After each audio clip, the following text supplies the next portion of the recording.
Nebeský Oče, ďakujem Ti za Tvoje mocné zaslúbenie v Izajášovi 41:10. Hovoríš mi, aby som sa nebála, lebo Ty si so mnou. Aby som sa nebála, lebo Ty si môj Boh. Pane, dnes príjmam Tvoju silu. Podopri ma svojou spravodlivou pravicou. Naplň ma odvahou a vierou, lebo viem, že ma nikdy neopustíš, ani nezanecháš. Bez ohľadu na to, čo mi príde do cesty, dôverujem Tvojej prítomnosti, Tvojej moci, Tvojej ochrane, v Ježišovom mene. Amen. Ja vyhlasujem, že sa nebudem báť, lebo Boh je so mnou. Ja vyhlasujem, že sa nedám odradiť, lebo Pán je môj Boh. Ja vyhlasujem, že Boh ma posilňuje, pomáha mi a podopiera ma svojou spravodlivou pravicou. Ja vyhlasujem, že strach nemá v mojom živote miesto, pretože Pán je môj ochranca.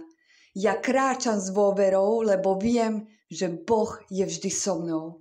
Amen.